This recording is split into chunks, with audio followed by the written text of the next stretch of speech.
Hello. I have my Udemy hat here, and with my Udemy hat, I am ready to start. We'll start in a couple of minutes. I'll see if anybody hops on early. We're scheduled to start about 4 minutes from now. I am a little bit new to the YouTube Live format because in the past I've run these sessions with Zoom. So some of the details here on YouTube Live are a little different than Zoom, and the concurrent users and people viewing and people hopping on and off might be a little new for me, so we might encounter a few technical difficulties, but in any case, I'm going to use my trusty OBS Studio somewhere here and all my programs, and let's start. So Udemy hat on, Udemy, not just any Udemy Business. Bottle in my hands, and we are ready. If you are on the stream, feel welcome to use the chat. I'll say hello first. Let's see if it's working. I'm in OBS Studio, so I don't actually see what you're seeing yet. It's a little delayed, I think, for you and for me. So whenever I speak, whatever I say, you'll see it in about 15 seconds or 10 seconds. It's just how it works. But in any case, the way we're going to run this session is first we're going to go through the Udemy basics because that's what everybody asks about. How do you make money on Udemy? How much money can you make? How do you promote my course? Mostly the questions center around how do I make money? And then they ask, how do I make money, but in a different way. So we'll talk a lot about Udemy marketing. We'll talk a lot about how to create good courses, which really is the start of the answer of how do you do marketing on Udemy. And then we'll go from there.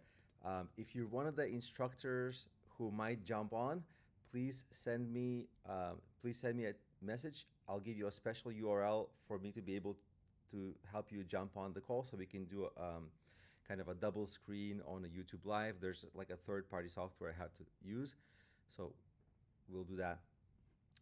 So let's just kind of get started, and as people join, just say hello, and we'll kind of, when people have questions, I'll pause, I'll ask questions, I'll try to make it as interactive as possible. We're still a couple of minutes from the moment where we're officially scheduled to start. So I'll let people just take a minute or two to hop on.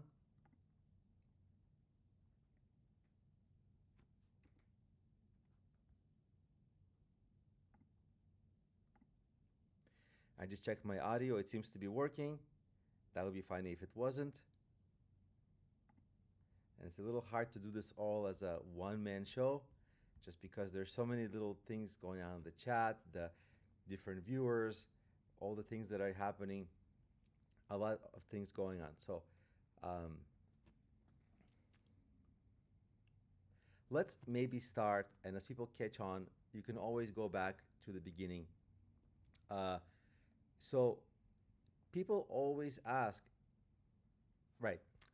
First, few of the rules. So people always ask, how do you promote courses on Udemy? And the answer tends to be the same all the time. That the answer tends to be you promote by doing Udemy SEO, right? First, you put the appropriate numbers of keywords in your title, in your description. So I'm going to walk you through all of that. But after that, once you know that, whenever somebody gives you advice like, hey, you promote Udemy by putting keywords in a title and description, at that point, that advice gets really tiresome because you hear that time and time again, and it's just the beginning. Like, it's not deep insight, it's just the beginning insight.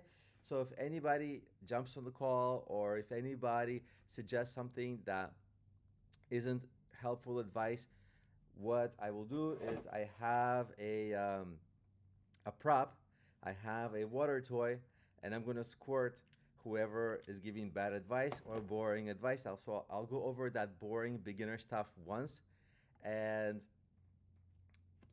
once we're done with that, um, we'll get into the more advanced things. And Anton, I see you. Hey, how are you in the chat? Um, there's a little delay between me saying things and you hearing it, but hello. So let's go over the very, very basics of Udemy. And there are so many basics. Where to start? Most people come with this kind of question. If I don't have a email list, if I don't have my own audience, what can I possibly do to promote my course on Udemy?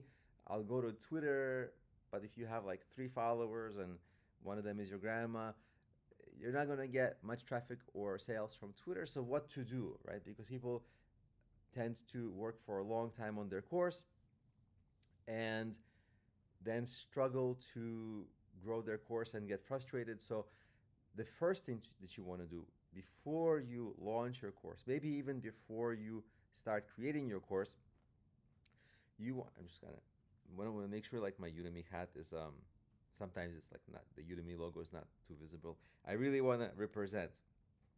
Anyway, so when you're planning your course, you want to plan at least for the demand that's going to be there for your course. That demand is going to appear in the form of people searching Udemy. Like if you're going to teach a course like how to bake a cake, okay, people could search how to bake a cake. But how do you know how many people are actually searching how to bake a cake? You could go to the Google keyword tool, which is the universal standard keyword tool across the web. It's for Google search, but you can extrapolate that if there's demand for a keyword like that, there might be demand for that on Udemy. Now, Udemy does provide its own similar tool. It doesn't give you the exact volume, but it approximates the volume. And that tool is I believe it's called the Course Insights tool or something like that. I'll navigate to it now on my own dashboard. It's under Insights, you should have an option for Marketplace Insights. You can enter different keywords. It's not loading for me right now. I'll wait till it loads. There it is. And if I search for something like Python, obviously it's a huge topic, Python programming, it will tell me there's tremendous demand. You can see how much money people are making, and many other details about this course. Actually, I just did that search. The funny thing about this course is the top person is making around $60,000 per month, but median monthly revenue is $16, which really segues well to, if you just make a course on an incredibly popular topic, it doesn't guarantee any kind of success. In fact, according to the median, it almost guarantees that you're gonna not do well. So you want to find a niche that's also not too competitive. But once you find a niche that's not, well, you might ask, how do you find a niche that's not too competitive? We'll get there. But once you find that niche that's not too competitive and is in demand, you're gonna want to take the keywords that either the YouTube tool gives you, or not YouTube, Udemy tool gives you, or the Google keyword tool gives you, and you're gonna want to use those keywords in your course landing page, like your title, your subtitle, your description, your other areas where you can fill information out, like course goals, etc. And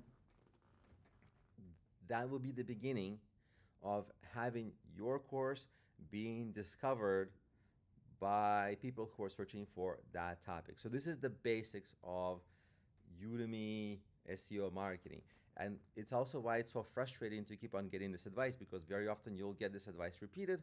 You'll be aware of this advice. You'll even execute on that advice. But very often you'll find that you're not ranking. You'll go to Udemy, you'll search for, where am I in the rankings? Oh, I'm in the rankings like very, very, very, very far down, page 2, page 3, not ranking. Why? Because it is still too competitive, and so you need to do many other things. The keywords are just a step 1. Step 2 is something like, well, actually creating a good course, which gets highly reviewed. And when it gets highly reviewed, it's going to climb the Udemy rankings. Now, when I say good course, no instructor ever has said, my course is bad. Of course, people think my course is great. And that's often faulty, because the quality of the course isn't something that's determined by you, it's determined by the students. And if they're not as engaged as they are with the top courses, it's very unlikely that you're going to get high reviews, and it's also very unlikely that you're going to get engagement metrics that Udemy collects, which might convince them or their algorithm that your course is good. And so you might not grow in their algorithm, and so that advice of just add your keywords to the title isn't enough. And also, it's not enough to take and execute on the advice that, oh, I should just make my course better and have more engagement, because it's also difficult to do that. All the other instructors are also trying to make their course better and execute on that as well. And so you kind of get into this, like a hamster or wheel, where it's like you keep improving the course, you think it's good, but then you don't climb the rankings. And this is really the challenge, because there are so many courses on Udemy, and it's just so hard to outperform all of them. And as you saw earlier when I read the median versus top revenue for a particular course, if you end up in the middle, the financial results are disappointing, and you might think, well, if I make another course, maybe my luck will be better. And usually, even though you end up improving incrementally over time, so do other instructors, and so you kind of trail and trail, and it's hard. And so that's how that's the structure of like beginning to do Udemy marketing. But at the same time, it's actually harder than that, because what you have to do is find a way to outpace the instructors in your niche. And you might outpace half of them or 80% of them. That doesn't matter. You want to outpace all of them. That part is hard, because the top ones are very, very good, experienced instructors. It's not easy to do. So there are a couple of solutions. So let me talk about the solutions. And this solution is obviously highlighted by the rise of AI, because when ChatGPT became publicly available in 2022, was it 22, 23, 22? A lot of people jumped on it, and it was a totally new topic, and you could have made a lot of money by selling that course. Obviously, after a month or so, there were like 1,000 courses. After 2 months, there was like 2,000 courses, and then it became competitive.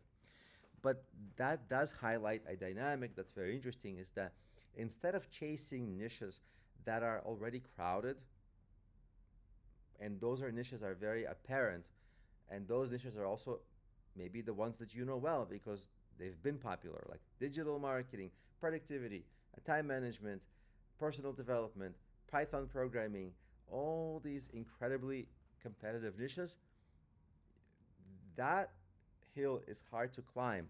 So instead, what might be really clever is to think what's coming around next in my industry. So, for example, in AI, there may be like a million different tools that take AI in a million different directions. Like you might think, well, what about, okay, there's going to be this thing of like humanoid robots.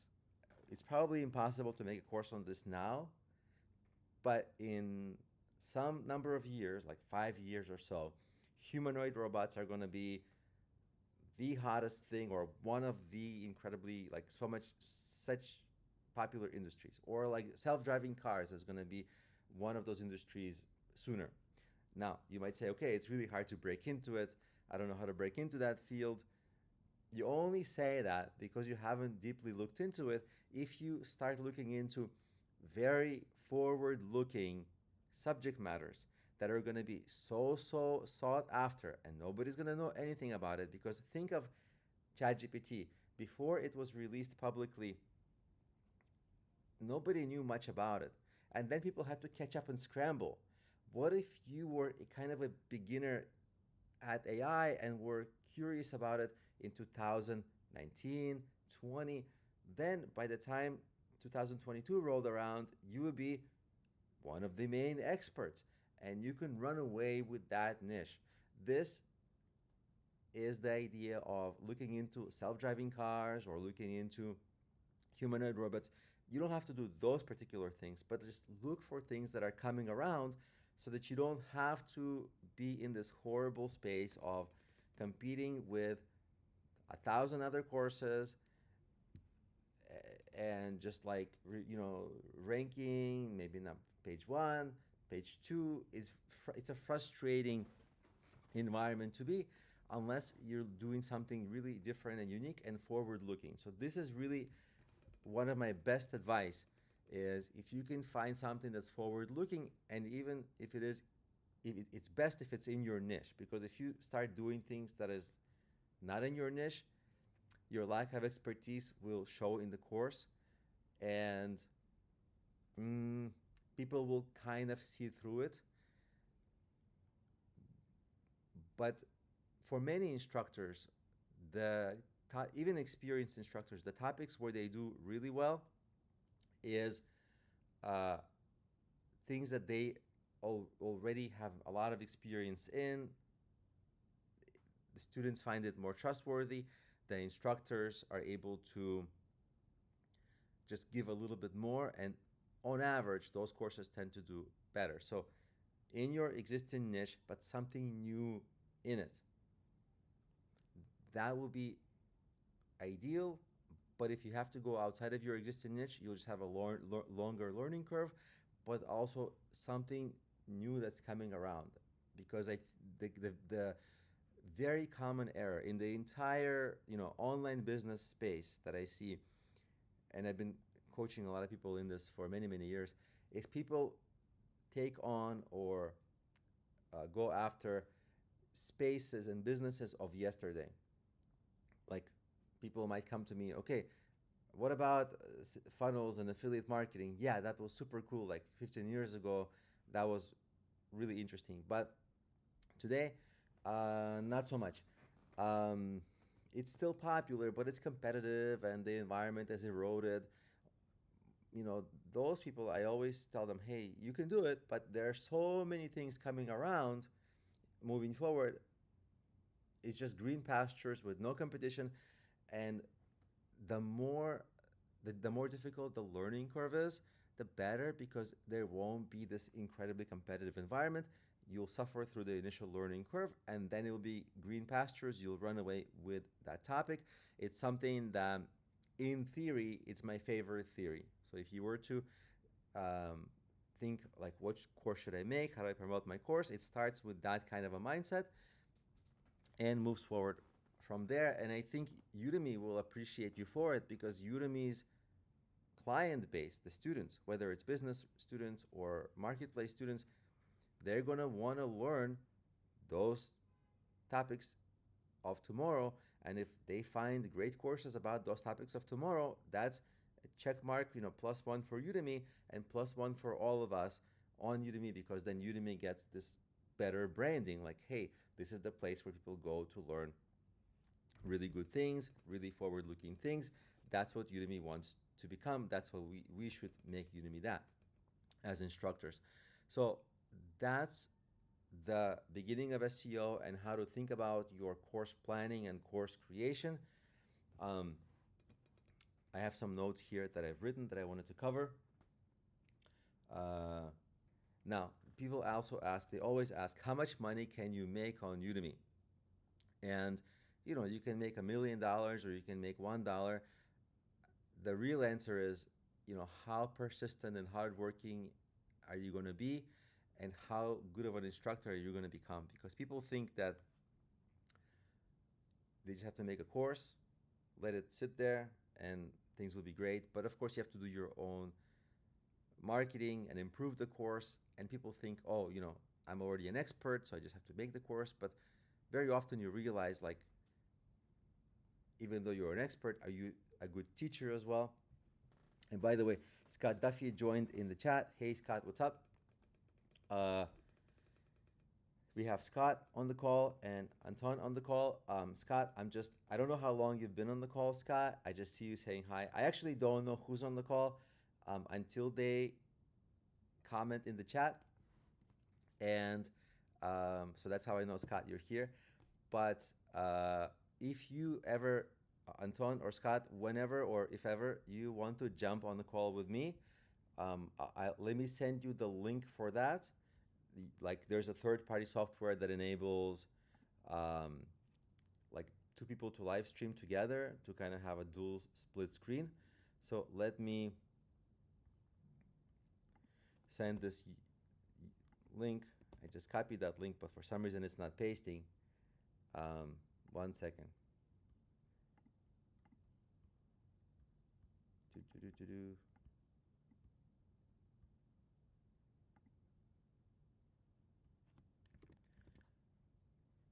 So I'm trying to paste this link there.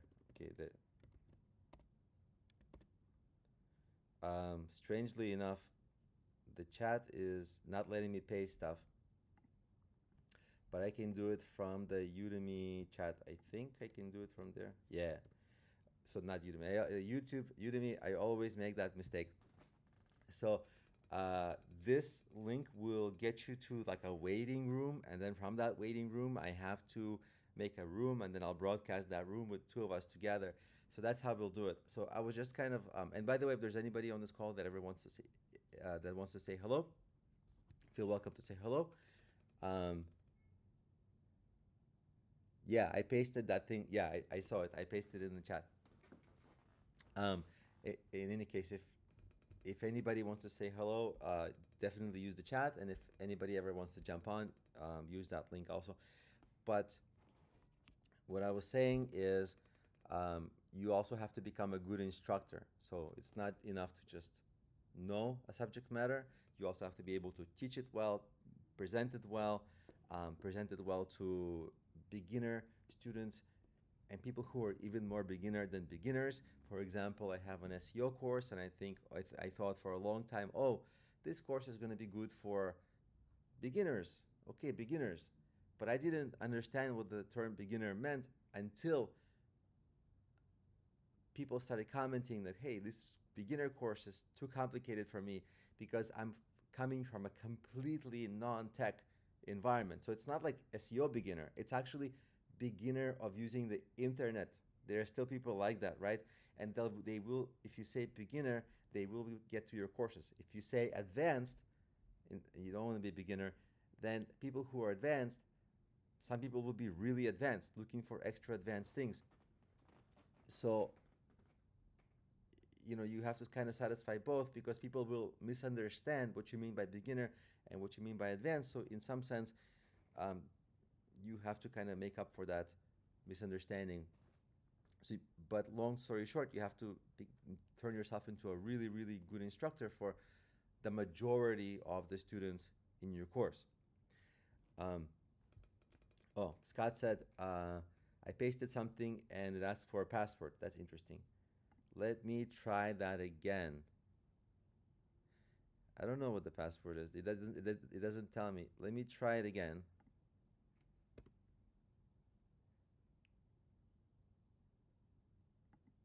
What if I paste a new thing?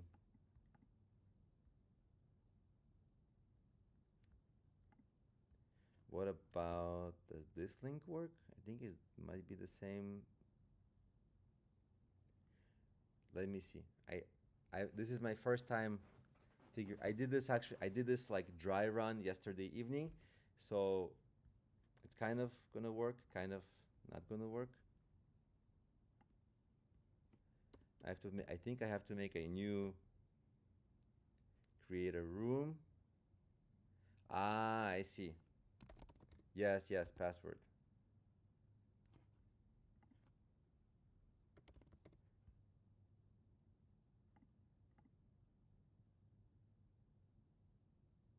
Okay. So now I'll be able to send you a new link that I think will work. I hope. We shall see. So, yeah, you got to make yourself a good instructor, because it's not, teaching on Udemy is like kind of, I see it, there's like three skills. You have to have the expertise, you have to be a good teacher, which is not the same thing at all. Even if you have the expertise, you might be a terrible teacher. And if you have the expertise and you're a good teacher, you still might not be a good instructor because it takes a third skill, which is audio visual skills plus presentation skills. So you have to be good with microphones, cameras, and actually be fun when people watch you, or at least watchable, so as watchable as you can be. Let's see what's happening with this. I still don't see you guys in the chat area.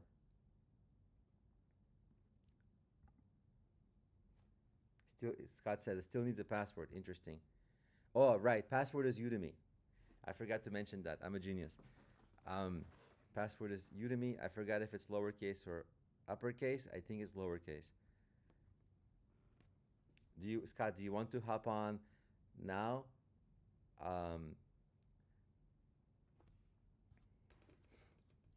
Sorry.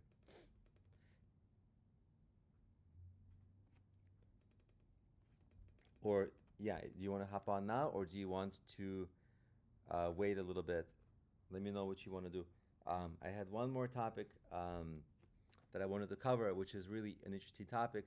How do you make courses with AI without violating, different terms of service, and actually making good courses instead of random stuff? Um, Let me see what's happening in that room. Oh, Scott, I see you in the room.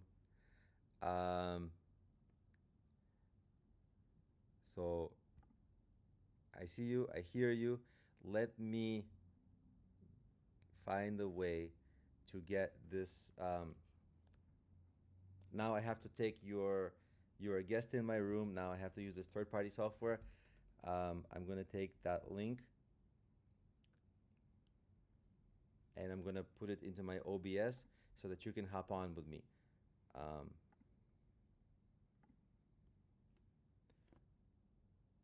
uh, Group chat here. Here we go. I think you're about to be live. I'm not sure. This is I did a dry test with this, and here's Scott on the stream. Hi, Scott. We see you, but I think you're only gonna hear what we are saying in like a little bit.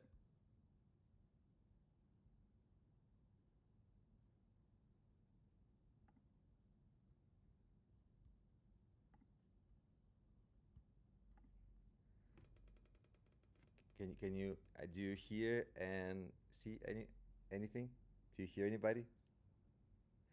There is. I haven't. I had actually yesterday. I figured out how to get rid of the delay, but there. Oh, I think now it might work. Um,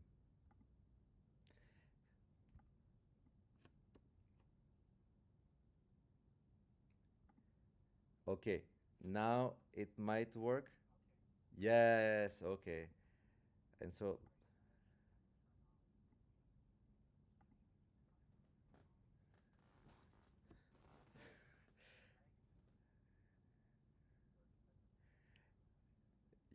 yeah, there's a long lag, but the people there don't know about it until you told them now.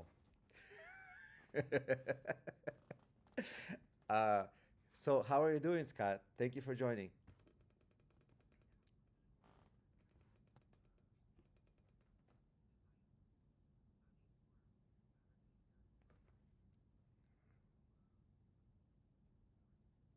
Very good. I'm excited for this live stream, uh, and I'm excited to hear what you're working on, what's interesting for you. So maybe you can tell us like what's exciting you these days in Udemy and moving forward.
Oh, Scott, I apologize. I think somebody commented that um, there was an issue with the sound.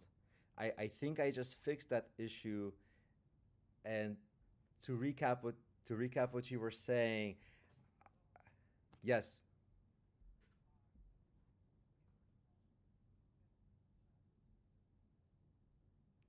they have a delay, but I think I clicked that button that enabled it.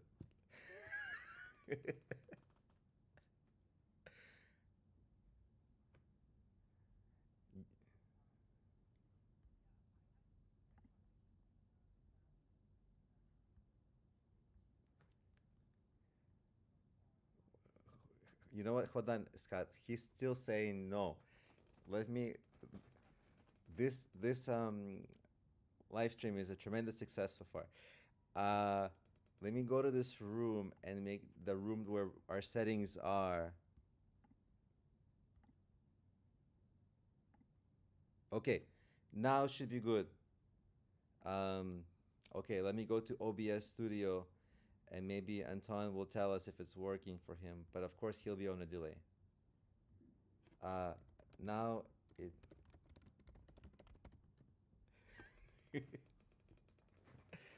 We would have had like a whole live stream without sound.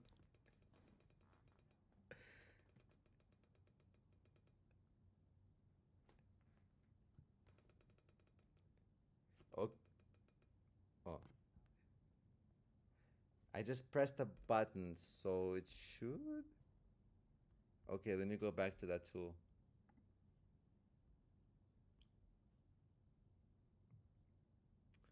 Why would it not?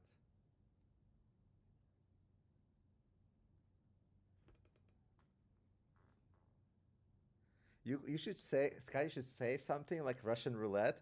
See if you can say private things, and if it's muted, it's fine.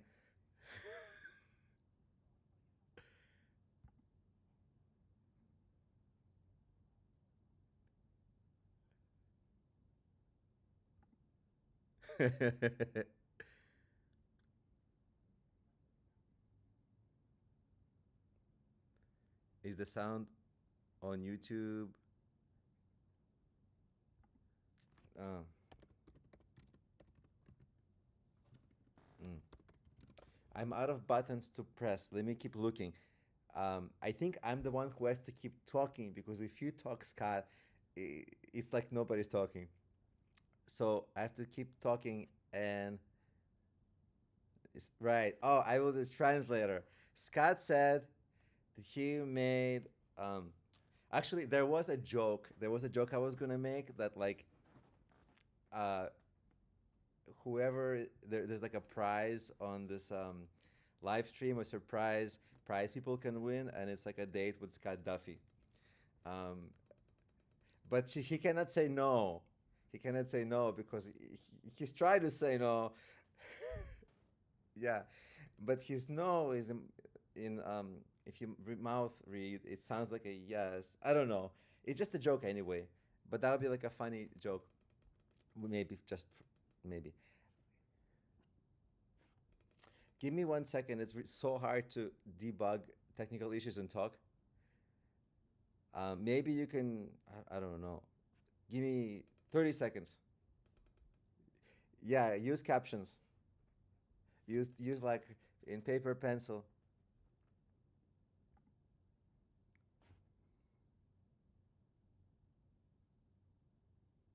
Test. Yeah.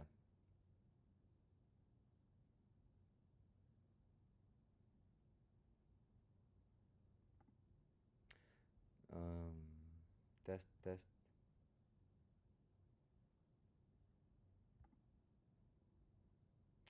I can hear you, but that I always could hear you. Why is it that I can hear you, but then this thing is not?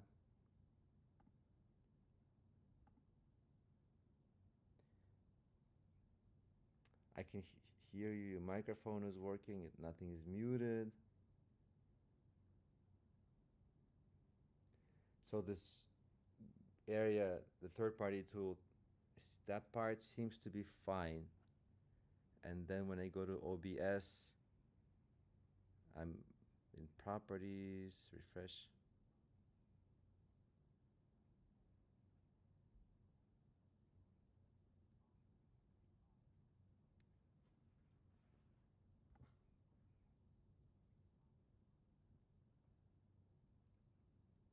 Yeah. Okay. Start studio mode settings. Let's go settings, audio.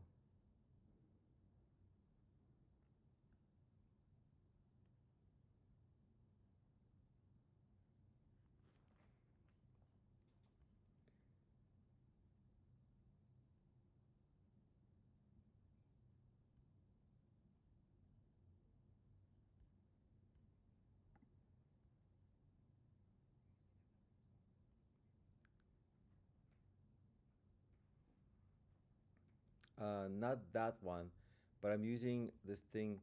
It's called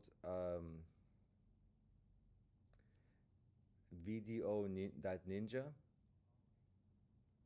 Um,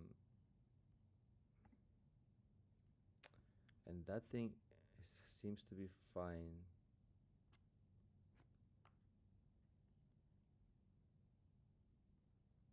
And then so I'm getting your audio, but that audio, right, it's not coming into. Mm,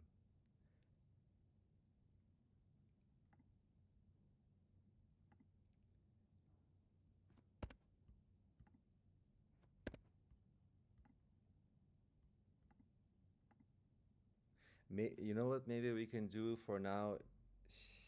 I hate to say it, but use chat.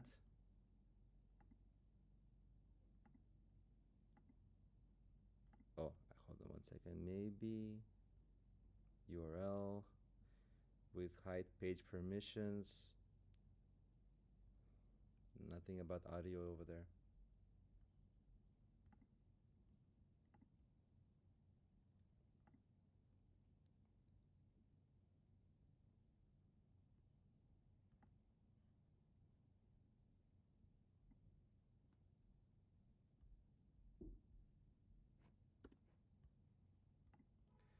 Let me try one more something else. One more thing. I'm gonna recreate our.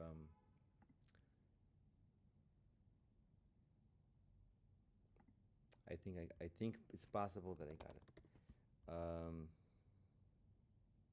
Or at least there's some hope. To do. UPS, yes. This thing, yes. Um, and then um, audio input capture.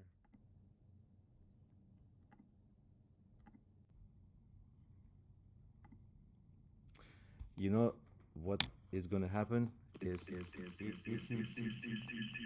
no, then without this is horrible.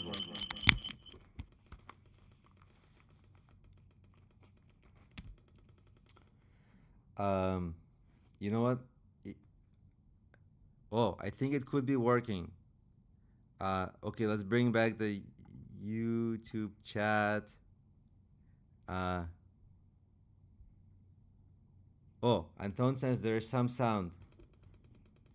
Sound now? Woo!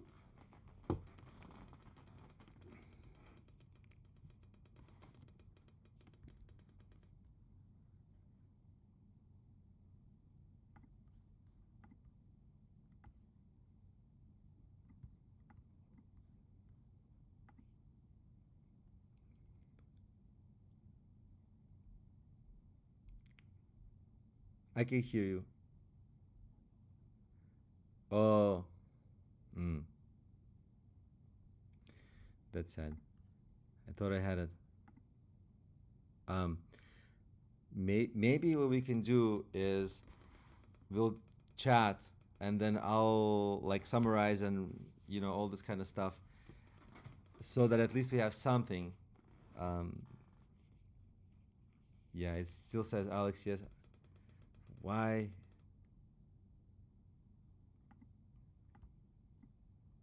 What about now?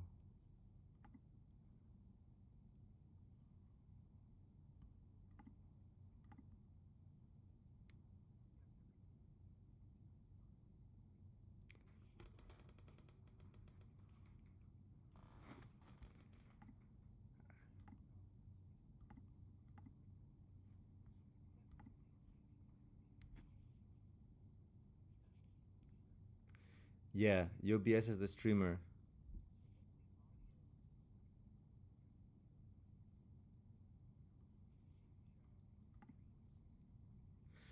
Yeah, there's sources, and in the source, I added the link that this ninja thing was giving me, and in the link was everything in one link. So the audio, the video, um, and then it's somehow not. Yeah, I did this yesterday evening with a friend, and we got it to work. Um, but what happened? Uh, do you, what is your level of appetite for doing this? Like, you chat and I'll summarize and I'll talk.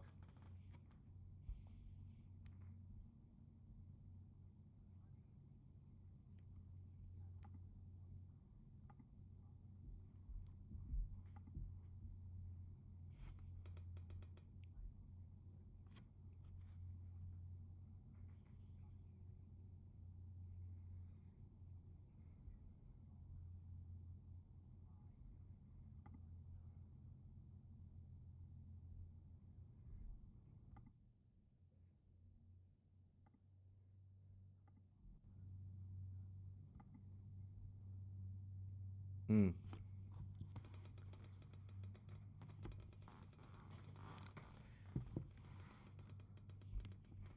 yeah. What if we try to put Anton into here?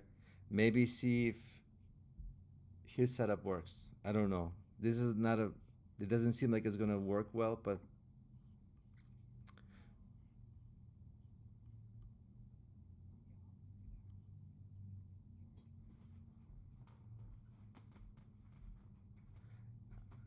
I don't think you even have to disconnect. I think there's this link that we can copy over to the chat. I'll copy it there again. He can just come in, and the password is Udemy. Um,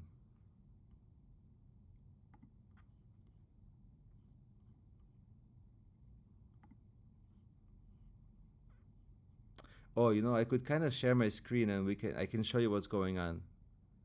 I think I can share my screen. Let's go to OBS.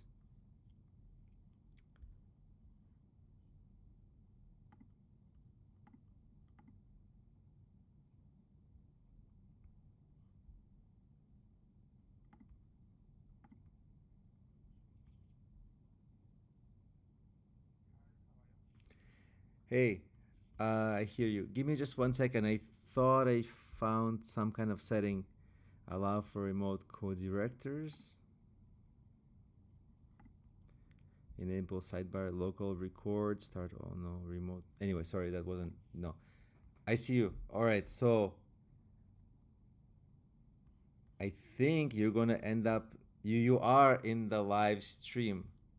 If you. But let's see if we can hear you in the live stream. What if you start saying?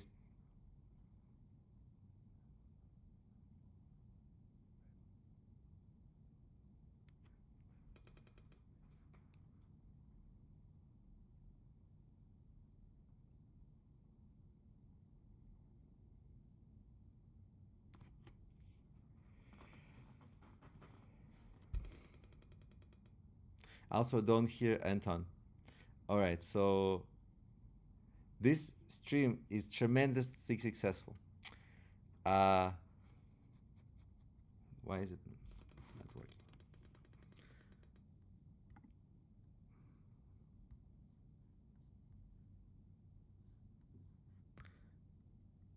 Oh yeah, I was gonna share screen.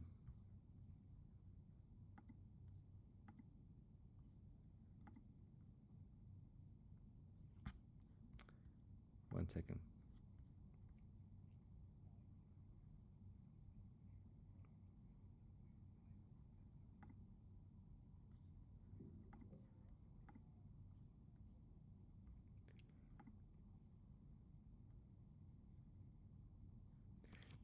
Actually, sorry. I got to the audio source, so I have the option default MacBook Pro, which is my computer, which is why the sound is coming in. Then we have MacBook Pro built in, or no audio. Oh, let me try.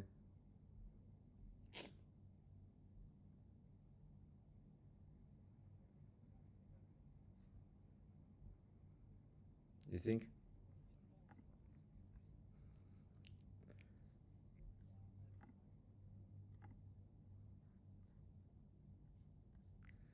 Okay, that's fair. Let me try. There's a MacBook Pro microphone which I'm already, but so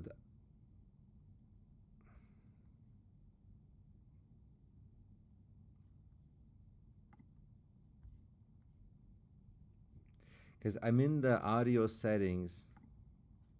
Maybe I have to just give me. Sorry, I was gonna share screen, but I didn't do it because I found those settings. Let me try to share screen.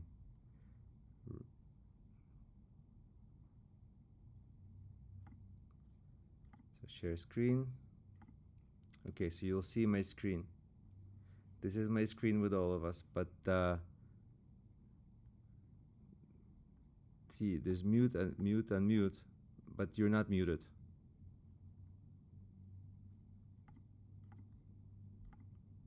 Wait.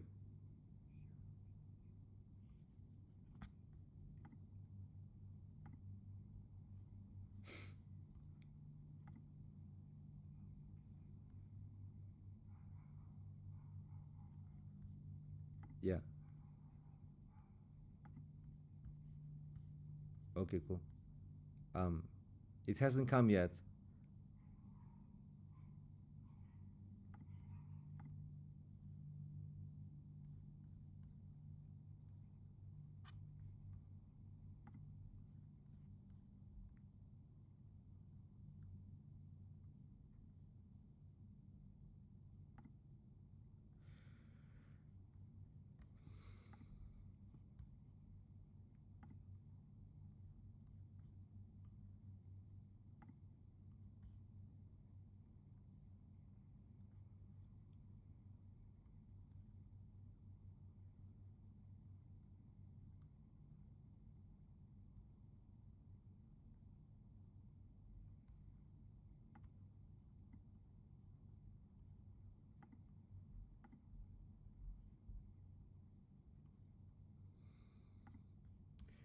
I got the link. Okay, so control audio through OBS. Oh, okay. OBS isn't set to capture audio.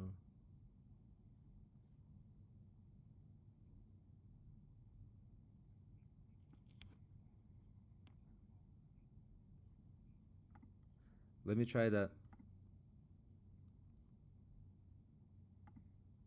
Okay. I pressed OK. It looks like it added some things. I think none of us are on YouTube now, so let's see. I still got you. You got to wait 15 seconds.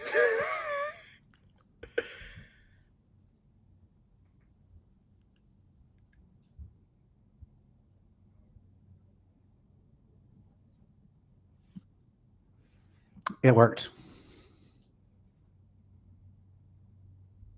I think it worked. No? Yeah, I think it worked.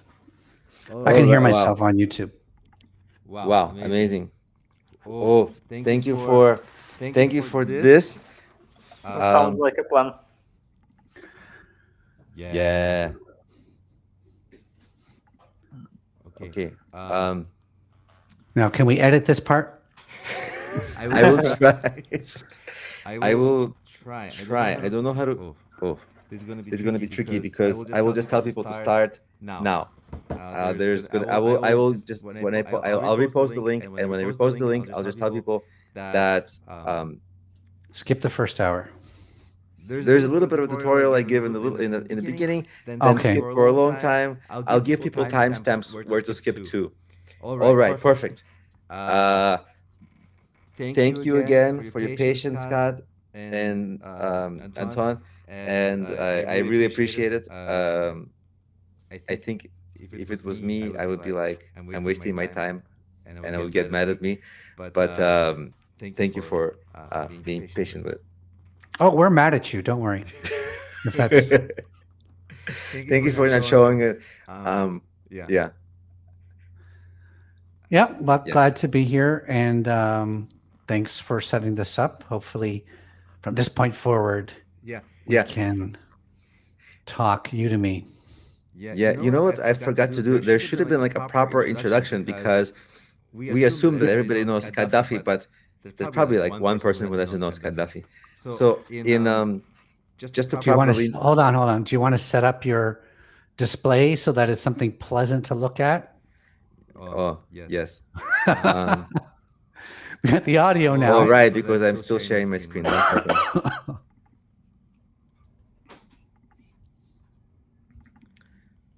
Okay. All right. Here we go. This is kind of okay with a little flowers and sunshine and us.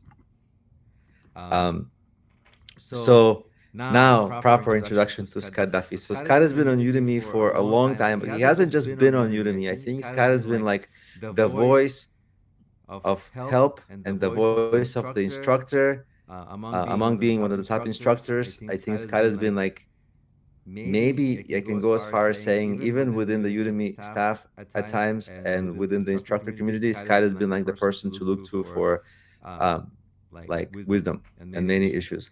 And so Scott is maybe one of the more, I would say, the most respected instructor on Udemy. I mean, people have different takes on this, but I would say probably the number one instructor for me. And whenever in the past, I've also known Scott for over 10 years. And then whenever I ask Scott, hey, what do you think of this in something in the future? Scott was always right. So he has some kind of crystal ball. Also, side note, there is a prize in this call. Whoever is the best student, the best viewer, whatever, wins a date with Scott. That was just a joke. It's not funny, and so it's just not funny. But anyway, we had a joke. I also had another joke. I had a prop. Whoever gives bad advice gets a squirt. Yeah. But anyway, we'll see about that. So I guess with that awkward, but hopefully complimentary introduction, Scott, the floor is yours. Tell us a little bit more about you and what your thoughts on Udemy are for today and moving forward, and what's exciting you about Udemy. Well, I'm also happy to be here with you and Anton too. You guys are both people that I've met in the past and talked to in the past. Anton and I go to dinner every few months here in Portugal. And thank you for that introduction. Like it's really too much. Just because I am active in the forums sometimes, the Facebook groups in the past, it's more just a social thing for me. A lot of instructors aren't active in the community, and I've been there since I started. But Scott, when you're not there, there's an element in so many of instructors' conversations, like what would Scott Duffy say or do? Well, you're too much, Alex. You're too much. Okay. So basically, I've been on Udemy I've just passed 10 years, so 10 and a half years, something like that. I'm over 1.3 million students. Those are mostly paying students. So it's I've been very. I never like to use the word lucky, but I'm feeling grateful for every person who's joined one of my courses, and I'm so happy whenever I get a message saying I've helped somebody, they've passed the test, they've gotten a better job. It's all that's the fuel. So yeah, I've been fortunate enough that I get invited to talk to Udemy. The employees get invited to talk to their CEO sometimes, things like that. Like I've got the relationships on both sides. I talk to other Udemy instructors almost every day. I've got several chats open in all the different platforms. And then I also get to talk to Udemy at the same time. So I found my little spot in between.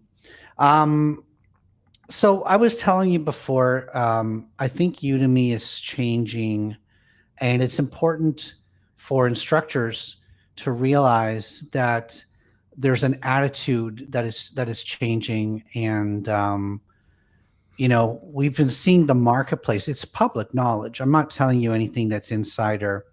The marketplace sales have actually been declining year over year. So in the last earnings, the marketplace sales total were down 10% from this year to last year. Udemy's also been raising their prices. I don't think a lot of people recognize it. We all think it's still a $9.99 marketplace, but courses are actually on sale less than 50% of the time. So they just crossed a threshold where in a 30-day month, courses are only on sale maybe 14 or 15 days of that. So what you're seeing is a higher average price and lower total sales. So I think the quantity of sales is more than 10% down. It's kind of misleading when you talk about dollars when the average sale price is higher than it was 5 years ago. So the marketplace model has really started to, I'll use the word deteriorate. It's almost like, there's a change in the air, change of the seasons. So now they're moving towards a subscription type model. And I don't know about you guys, but when I look at my personal subscription graph, actually, I don't know if I can do that while talking at the same time, but my personal subscription graph has been going up the way I remember UB used to go up, 8 years ago or 7 years ago. So there is a growth in the subscription market. And so that's a change too. Because to get on the personal plan for subscriptions, it's a gated marketplace. There's only 19,000 courses in the personal plan. I think if you look at the Udemy webpage, it's like something like 19,000 is the latest total of courses in personal plan. So it used to be 100,000 courses that were for sale in the marketplace. I guess it still is. But when they're moving towards a subscription model, there's only 19,000 courses in the personal plan. So now you've got probably going to see quality being a much higher barrier, where now someone at Udemy is choosing, oh yeah, we'll add this course to the personal plan. Oh yeah, we'll add that course to the personal plan. So there's some subtle things. It's not really talked about. It's not really acknowledged. Everyone still thinks it's $9.99 marketplace, 200,000. But that graphs are starting to cross, where I guess the marketplace is still 80 million a year on Udemy, but that subscription model is growing and the marketplace is shrinking. So there's some subtle shifts, and I think that it's time we acknowledge it, and then we try to figure out what can we do to, if I was just starting out, or if I was only in the marketplace and I didn't have any courses in UB or personal plan, how do we get in there? And I think a lot of instructors will need to focus on getting their first course or their best course to pass that gate. There's a gate and there's a guard. And how do we pass it? It's interesting because we always kind of thought of like, oh, Udemy is the one place where there is no gatekeepers, almost like Amazon, but maybe it's a good thing. Well, I've been saying, and maybe it's still true, you still have to be a good enough course to be successful in the marketplace to get past the gate. So one of the qualifications of getting past the gate is you've shown through your reviews that you've got a good enough course in the marketplace. So it's almost like baseball, where you have a farm team, you have tryouts, or maybe golf would be another one, where you have to pass the little leagues before you get into the big leagues, right? So, Udemy's still open, but now there's quality control, not at the beginning, but halfway through the journey before you get really successful. I'm embarrassed to say this, but actually I didn't know there was a graph of my subscription, consumer subscription. I just knew like at the end of every month, add like this was what the subscription was in revenue, but I didn't know there was a graph somewhere that I could find without sharing screen or anything like that, which I think you could do. But how would I navigate to that graph? So, no. If you go, let me just do it while I'm talking. So if you go to your revenue report, so as an instructor, your revenue report, at the top, there's this graph that we've always been looking at all our lives, whatever. So they've added subscription. Let me just do it while I'm talking. So the personal subscription was added to that total graph. Individual subscription. It's called the big graph.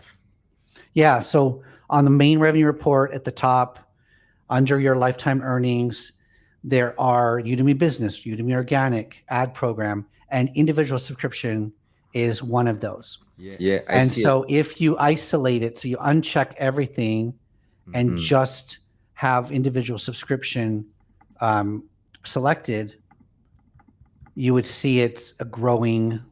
Oh, that's clever. I'm doing it now. Yeah. How do you know how to tell which courses of yours are in there? In the individual subscription. Yeah. That I have an individual subscription. So my first answer is go into my individual subscription and search your name, right? Because what they do is they block out, like you when you do your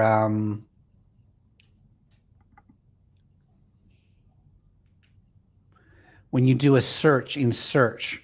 So if I search for Alex Janadinik instructor. Oh no, it's Alex Janadinik. Just on search.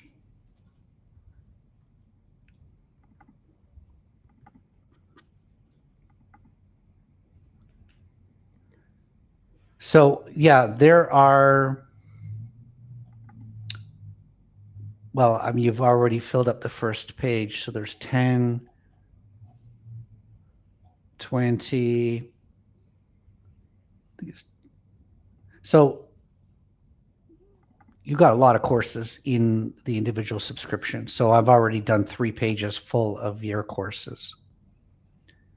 Oh, wait. No.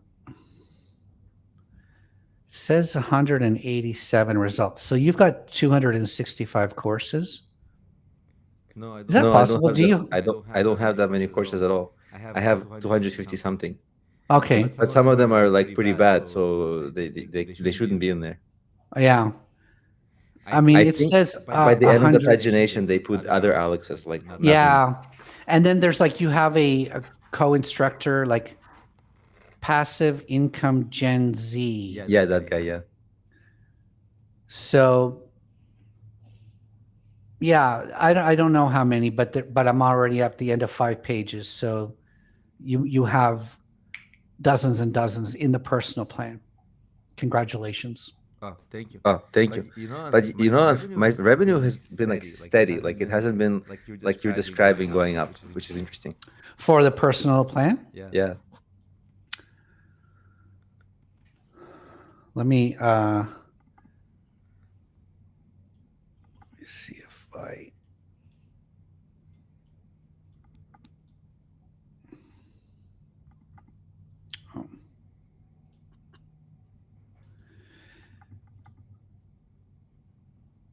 I have to like log in and go to my Gmail, get my code. It's like this 2-factor authentication is like a.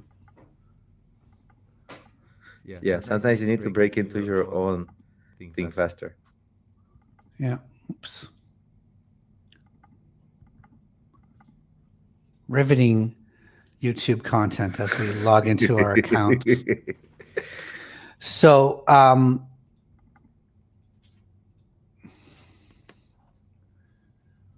right, logged in. Revenue report. Zoom in. UB organic ad program, individual subscription refunds.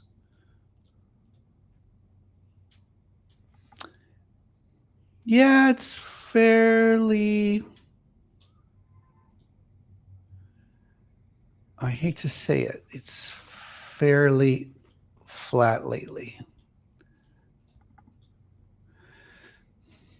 So can I, no, I see if I zoom, every time you zoom, it resets the stupid check boxes.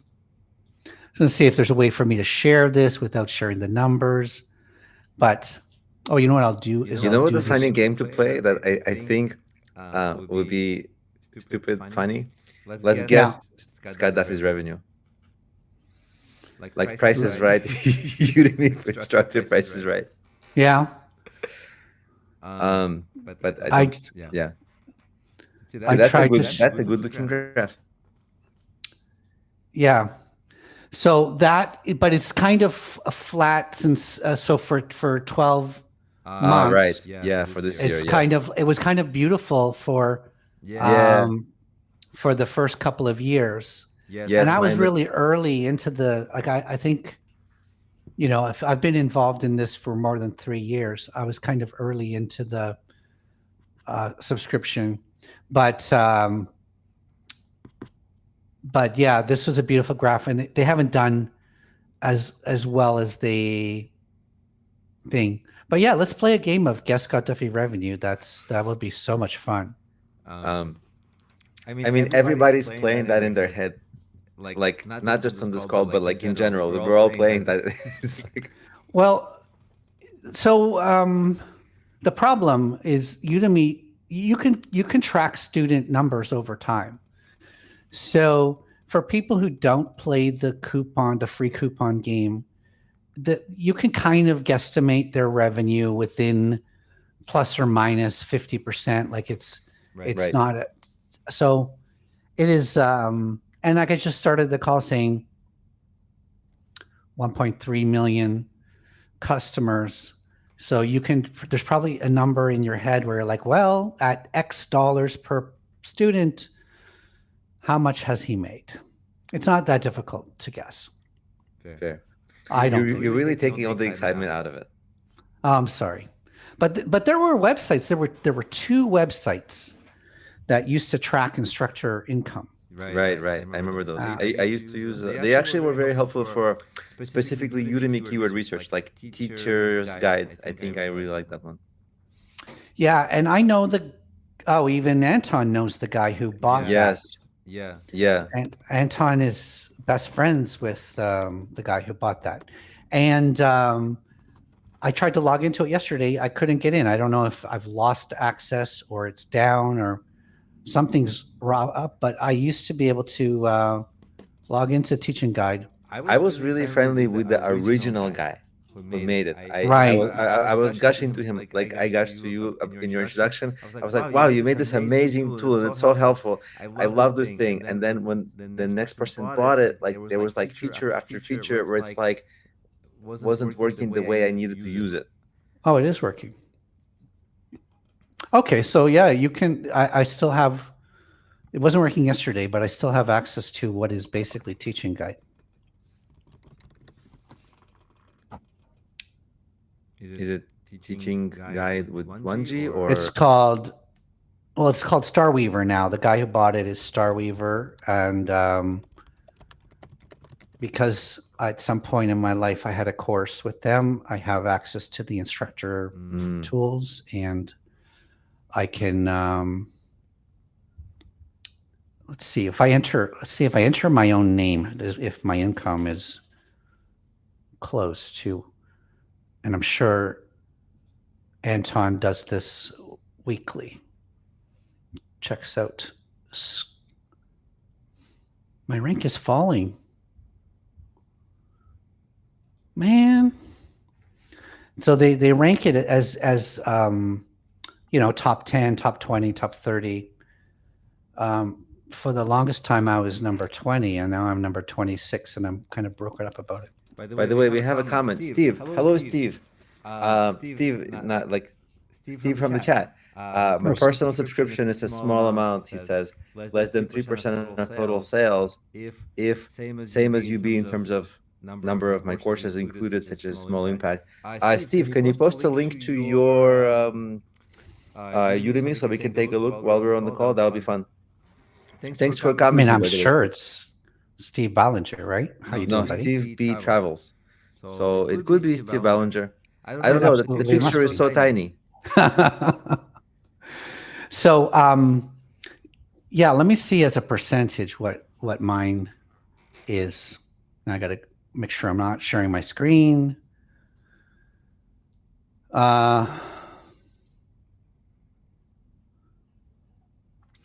Here's the thing. So subscribe. Actual, this is Steve Ballinger. Yep. So it's like 15% for me.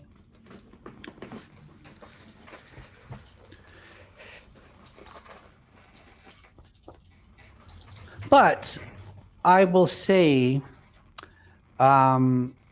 this was what UB was. When I first started on UB, you know, it was my first month on Udemy for Business was $40. The second month was $80. The third month was $100. I was like, okay, well, I'm not complaining about free money.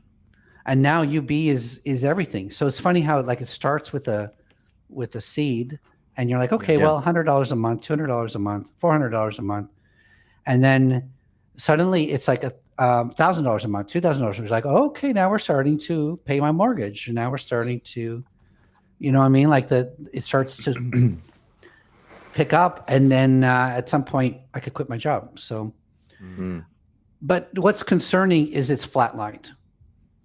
So we're living in this, I will say, limited pool. There's only 19,000 courses, and in 12 months it has not grown. Well, that's concerning. But Udemy has said they're going to focus on it. So if in the last couple of months it's like this is going to be our new focus, maybe that chart will start to kick up again. Also, the revenue share changes. Actually, we shouldn't forget about that, because if the revenue share had remained, then maybe mine would be 50% higher, you know. Right. To go from it might be 17 for them, not to for us, 25. Right? Yeah. Because we're now only getting 17 and we used to get 25. So that's 50% higher if my math is correct. I think a lot of people, there's like a very popular discussion topic of like, you know, instructor revenue. But I feel like despite everything and the challenges, Udemy is still like pays us handsomely, and I still appreciate it. You know, like I think it's good that this money that the instructors had a cut, like it's going to, hopefully Udemy will thrive long term. So in a way, it could be a positive for everybody in the future, just not maybe immediately. But by the way, I want to add Steve Bollinger. By the way, we never chatted, Steve. We haven't met, so it's nice to meet you. Tell us if you have any questions, or you want to share your experience through chat, or if you actually want to hop on. Let me give you a link. You can hop on with us in the conversation, and let me send you a link just here, and see. We will ask you the same questions. What are you excited about in Udemy, and all that. Let me just get the link. Copy a link. This is optional. You don't have to, but it would be fun. Here's the link. You can hop in there, and I think I'll be able to include you. So yeah, but you know, Scott, while Steve is figuring this out, if he's figuring this out, as you were talking, you know, I had this like idea or a pattern of thought that I had. Like in the past, it's almost like people would come to Udemy and they would expect Udemy to do a lot of things for them, you know, like grow, right? Because you know, that's one of the benefits of the marketplace, is like they need to get they need to get the students.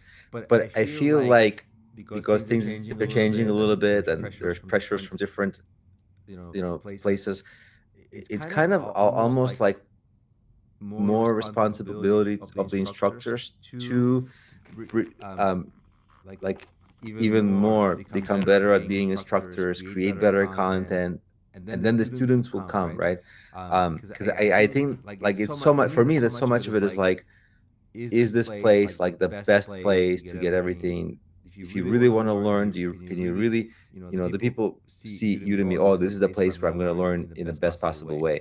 So if we can make it that, I think like all of our revenues will grow.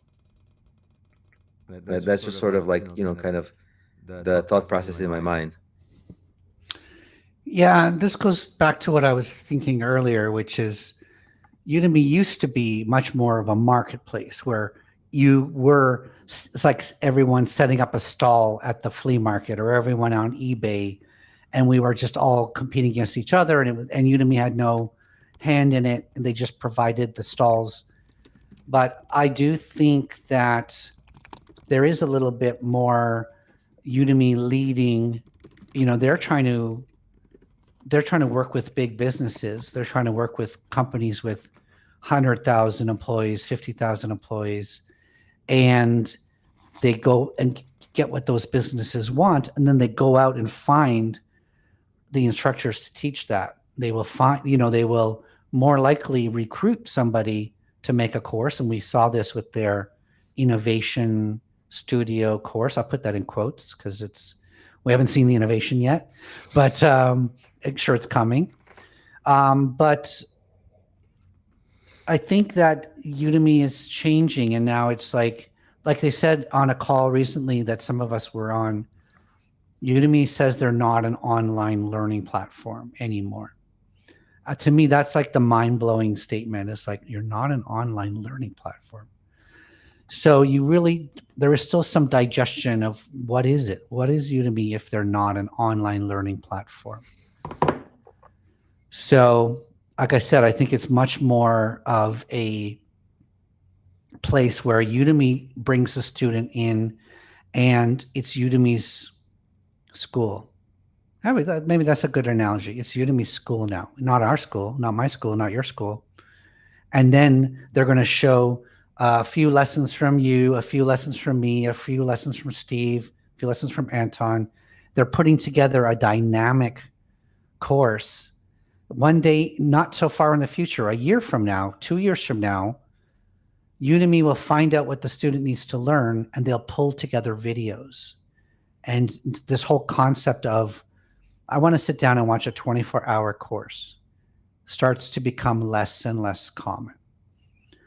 So that is, to me, that'll be the interesting switch. They're talking about vertical video. They're talking about short form, the whole TikTok or Instagram stories where the student is just there with their finger, swipe. Oh, this is interesting. I'll watch that for 60 seconds, swipe. If Udemy starts adding those features. So I think I haven't got the answers, but I'm just trying to use my tea leaves to prognosticate and say in the future, short form content, vertical video, courses that are just 1 hour of this ChatGPT course and plus 1 hour of this Google Gemini course, and we're going to mash them together and make it a single course out of it. Like they're one of the features they've announced, I think publicly, is, I got to be careful when I talk about stuff but I think they've announced this more publicly, is helping students skip the irrelevant content. So if, let's say the first hour of your course is like history of Microsoft, and the student's like, I don't need to learn this for what my purpose. And so Udemy will be able to figure that out and take them forward an hour to get to the stuff that they want to learn. So that kind of stuff is definitely on the horizon, and that changes when they can take components and bits and learning paths and put together. I see some changes. I don't know all the answers, but it's yeah. Interesting. By the way, Steve is on our live stream. Hi, Steve. I think I'm on your live stream. Can you hear me? Yeah, we can hear and see you. Welcome. I lost everybody's picture though, except for yours, Alex. Oh, I think But I'm that's still okay. here. Yeah, that's the way it's been working. Oh, where it's just okay. Well, that's fine. I've I seen can you move guys us around the before. screen. No, that's on my side. And then I was getting an echo. But Were you here when we had the crazy technical issues, like earlier on the call? I was, and then I jumped off and took a shower, and I figured I'd come back after the technical things are solved. You have such brilliant technical minds on this course. I'm not a technical person. You did that manual especially taking a feature shower. that Scott was talking about. You did it manually to skip the irrelevant content. Just take a shower. Yeah. I'm like a new Udemy student who's just going to watch a 3-minute TikTok video and then go get lunch or something, you know? Well, so thank you for being brave and jumping on with us. I know we didn't warn you about this. Like we knew that we were going to do this thing, but and with people jumping on, and it's nice to meet you. I don't know if you've met everybody else or chatted, but we've never met. So nice to meet you. Very nice to meet you. I've met Scott, and because I don't have all the things up, I think it's Anton. I don't think I've met Anton, but I followed all three of you. I actually know all of you from watching Udemy and watching other instructors. So I actually know all three of you well from afar, from stalking you. Yes, I stalked you on Udemy. I guess take it as a compliment. I think you've also been, not that I stalked, but I've seen your name and picture across Udemy for many years now, right? As well, you've been on Udemy for a while. Yeah, I've been on Udemy since about, what was that, 2017, 2018? And like Scott mentioned earlier, I think my first month I made like $20 and made like 3 or 4 courses that utterly failed. My first course was like literally an 8-hour how to host a webinar course, if you can believe that nobody bought. Don't blame them. We needed that today. Yeah. Well, I didn't know what it's so outdated, and it's like I was using WebEx and stuff from like whatever, but then I got my niche was very marketplace oriented, which was investing in stocks and things, and that's really where I then took off. And then later did some UB stuff, and then did a foundational or basic ChatGPT course and had some good first mover timing on that, and I've maintained that course. So marketplace was very important to me. It is very important to me. Yeah. But thanks for inviting me on the call. We're glad to participate. Sure. With all the thousands of viewers we have. Yes. Well, I think if this turns out well, I'm going to be able to repost this. I think this will be very curious for all the other students, all the other instructors, because I'll be able to repost this in the community as well. And Udemy was very welcoming to this idea.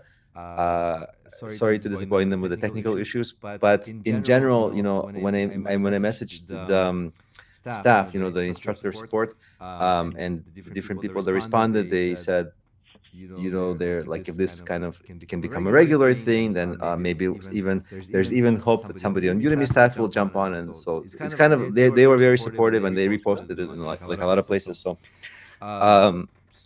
yeah, we just have to actually not have technical difficulties. But since there's 4 of us, and I think a lot of us have a lot to share,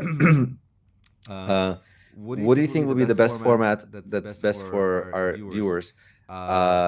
Should we go around? Should I ask questions and then people will just raise hands, or should I address questions to different people? What do you think is a good format? Or maybe let me ask, because Anton has been quiet and Steve just joined. Maybe tell maybe you can give just general thoughts on what are you working on now? What's exciting you about Udemy now? And just anything. We're all thinking about it, because I don't know if it's full-time job for Anton, and but for most of us it's a full-time job, so we're pretty consumed with Udemy. So we think about it a lot. So what is on the sort of top of your mind when it comes to Udemy and today and moving forward?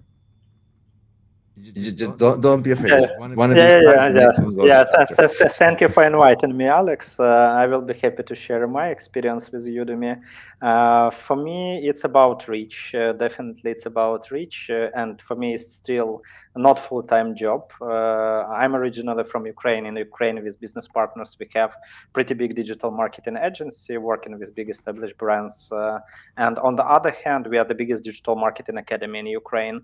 And in Ukraine, we were good in inviting the right instructors. So we have like 300 co-instructors, great minds who are teaching digital marketing, SEO, paid traffic, etc. And in Ukraine, for 12 years of academy, we had like 15,000 of students.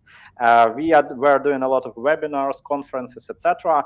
I've just counted, we have 250,000 registration for our webinars.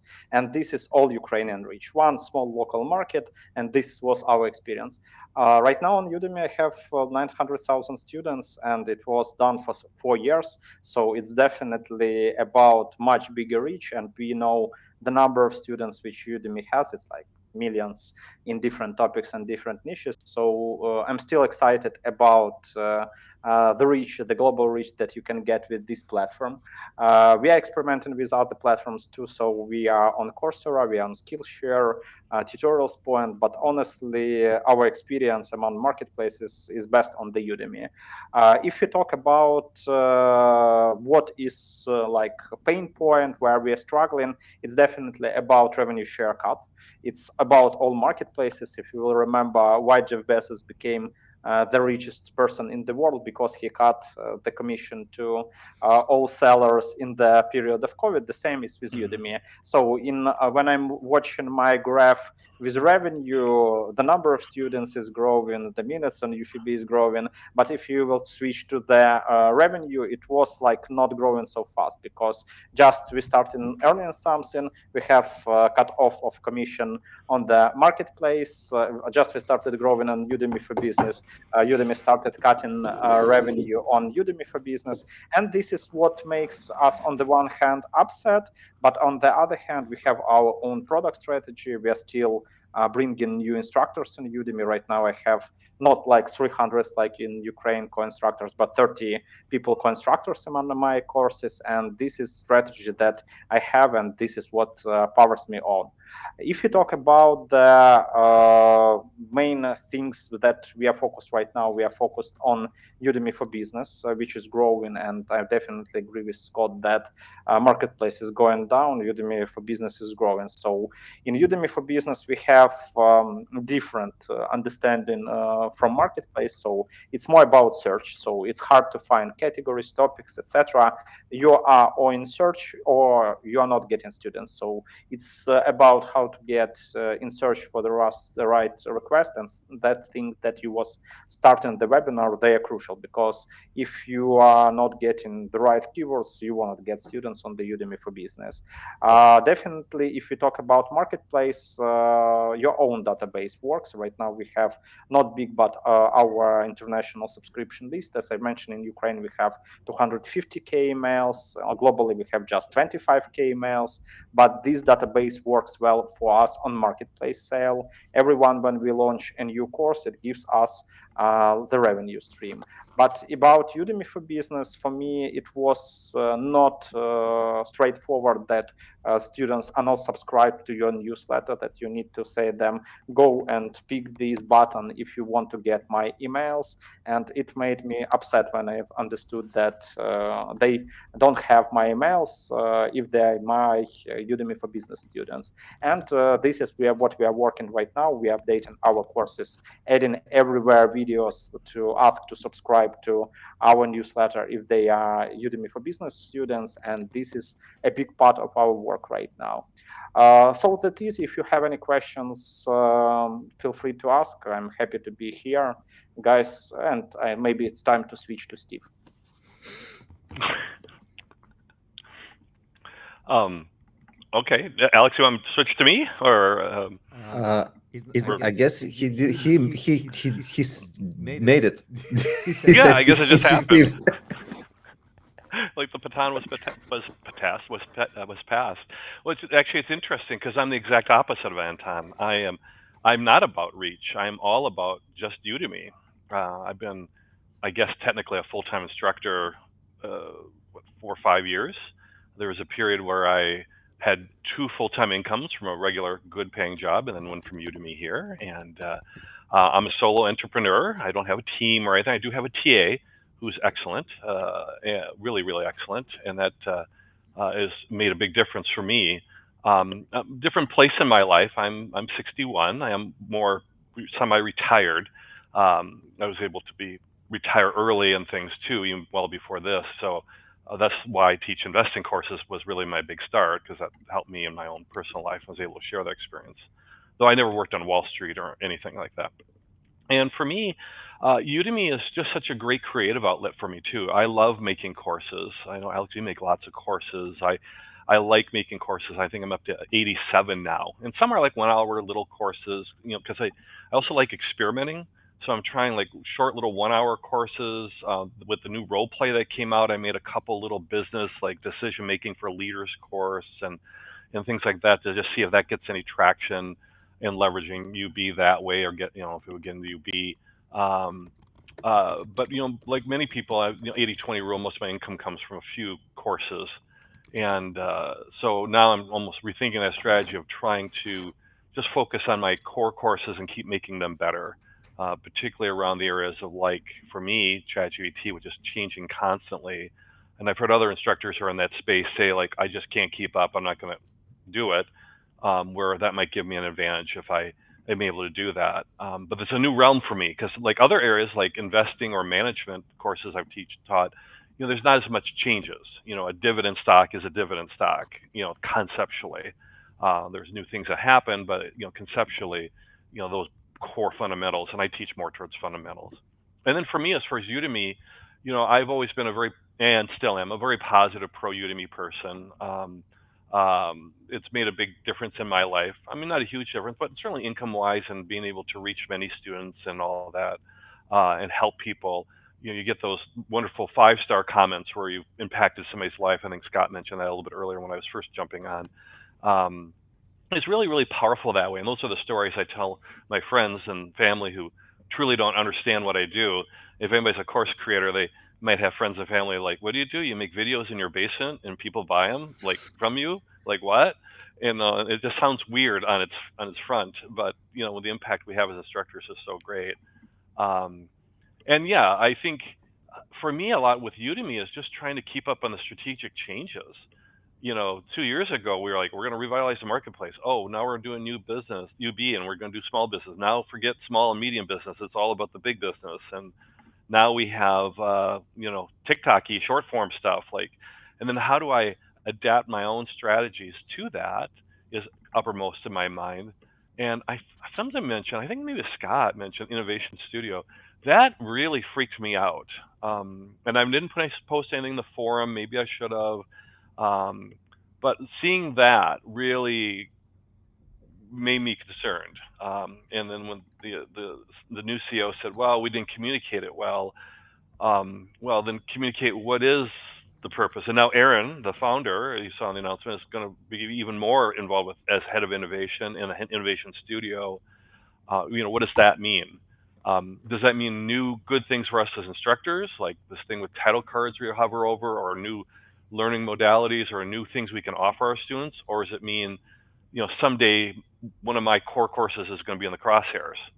Because remember, Udemy controls that marketing, not only to marketplace, but also to UB. So the first course out of the gate was AI for Leaders. I did have an AI for Leaders course. It wasn't very successful. There's other people have much better courses on that topic. But if that was a core course for me, I'd been very concerned, because the thing Scott mentioned, where they hire people, they put the Innovation Studio behind it with all that technology. I'm a less technology guy in terms of quality, I think. Good, but not great, not like Innovation Studio level. And so that's the type of thing that if Udemy moves away from that model of instructors to maybe 2-3 core courses, maybe one course that they are offering, then they're not even paying out whatever in the future, 15%. Now they're paying out 0, or a one-time fee to somebody. Those are things that are concerning. But I'm also in a stage of life, like if Udemy ended for me, it'd be like, okay, well, I've got retirement savings, I got stuff, I'm okay. I just really like working on Udemy and working with students, and I certainly like the extra income that comes in, and I do have full-time income. I'm very grateful for that.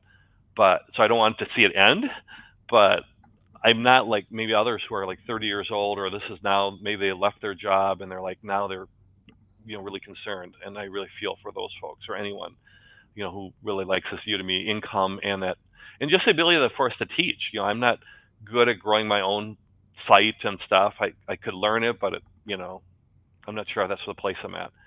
So even for people who are very positive like me, this is a real time in flux. We've had so many different CEOs. We now got Aaron who's back, which is great. I think we're seeing a lot of innovation stuff that with the role plays or whatever that could be excellent, and we're trying stuff.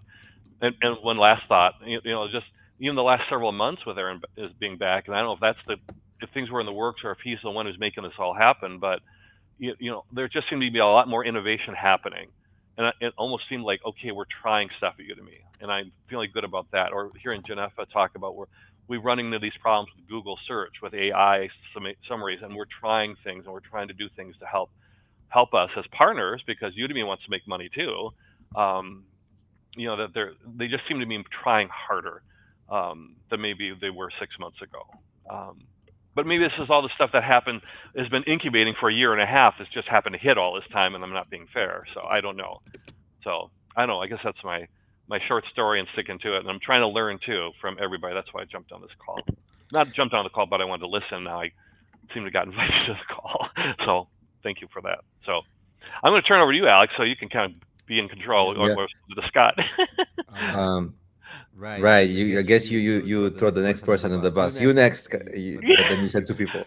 Well, he already talked, yeah. Scott? Yeah, that was, I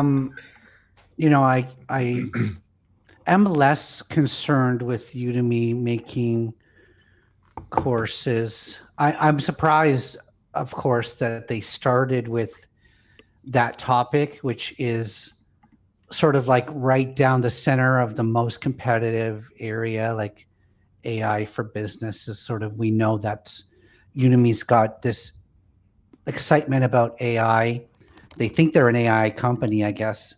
And Hugo, the CEO, said every customer he talks to, they all are asking about getting skills in AI. So it seems to be, Steve, you are in the really great position, having the #1 ChatGPT course, because it seems to be what Udemy's focused on, and apparently what their customers are focused on. But I'm not as worried about Udemy making courses, because I know they have made courses in the past. It's just not as open. So I know instructors who've been paid to have their courses made. I know Udemy has gone out and found they need a topic, and so they actually proactively recruit an instructor. They just go, "Hey, would you like to make a course?" Like, there's things of this that has happened on the sidelines. So I'm not so worried about that element, but Udemy is changing, and so it is something that we have to keep an eye on. They just announced a new CTO, that they've changed Aaron's role again. Don't have an opinion on that. I think Aaron probably hates the project management and tracking the status of all these projects. Like, probably that is sort of the less interesting part of being head of technology. So he's happy to focus on the exciting stuff. So yeah, that's great. I don't know, what do we want to, is there something more specific you want me to say, Alex? Like, ask me a question. Yeah, this was more like you just got the baton, so there was no question. It was like a freestyle. Freestyle. Yeah, I think to your points, I'm confusing Steve's class. Is both start with an S. Yeah. Steve. Alex Anton. Yeah. Yes. See, it's hard for us too. Like I did sense way more urgency when they did that like call with us last time. I think in the end of May, I got a lot of more sense in just how they spoke and how they looked at things of like, okay, things are getting serious now, where we're serious about this, and we need to be better at this, and we need to be better at this, where before it was like, yeah, we're doing this and we're doing like, I just like, it was kind of like almost subliminal, but I'm like, when I got off the call, I was like, well, these guys are starting to cross more T's and dot more I's. I'm like, I like what they're doing. In terms of just like, because I feel like we as instructors, like we really rely on them to run a tighter ship. Yeah, they've been surprising. I remember the previous CEO, the previous technology head, Prasad, and they were onto the AI thing pretty fast. So ChatGPT came out and LLMs, and I think there was this excitement in the industry on this AI is suddenly finally like a viable real thing. And Udemy started talking about how can they help with AI? How can they adopt AI? So they started adding features like the practice test. You could get them to use AI to create the explanations. So there's a one button in the practice test interface that uses AI to generate this text. And there's other AI things that I've seen among the last couple of years, but they were very slow. So they were there early, and then they spent a year deciding what to do and how to handle it, and so LinkedIn even came out with customer-facing AI tool. Coursera had a customer-facing AI tool before Udemy, which was, in my mind, I don't want to use the word unforgivable, but it's like that was a fumble, right? That was a football fumble that they weren't faster to get involved. So I think what we're seeing when they brought Aaron back, he's getting stuff out quicker. So there's always these little features that are now being pushed out. The more the Silicon Valley iterate, push, every month, every 2 months, they publish something that they're working on. I like that. And the CEO seems, so the old CEO was unfortunately got in this position of having to let people go, cut a instructor's fire employees, cut revenue again, fire more employees. And so the new guy is much more, got a strategy for going forward. Not criticizing Greg explicitly, but he was a cutting CEO, not a growing CEO. Mm-hmm. So there's hope. Like I'm hopeful too, just like Steve, and hopefully you guys are, that 12 months from now, we will the whole pie will have grown. Even with our smaller share, the pie will have grown 12 months from now compared to today, and not stayed the same or not shrunk like it has been the last 12 months. I'm like Steve too. I'm not 60. I'm 55. So I'm catching up.